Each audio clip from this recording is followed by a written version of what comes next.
Hey guys, today I want to talk about sanding. If you got a bunch of little pieces like this, and I was sanding them, holding them like this onto the sander and ripping apart my fingers, even with gloves on. So I came up with this jig. It's just a little box that I made.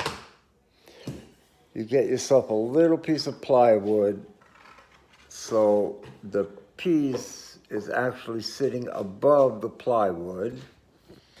You get your sander, you sand away. You flip it, sand away again. That way your hand's never touching it, and it comes out smooth as silk on both sides. And the box is multifunctional. You flip it around, you take 4 pieces and you lay them up on a corner, and then go ahead and drill your holes. That way they all line up. You're not drilling them one by one.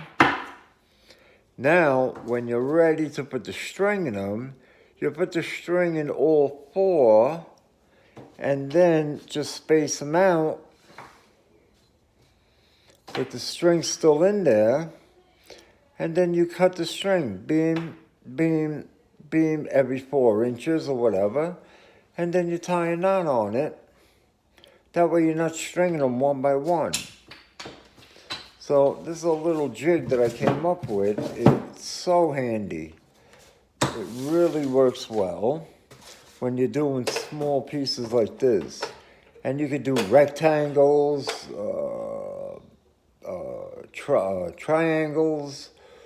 Just get yourself smaller pieces of plywood and then just set it right in there.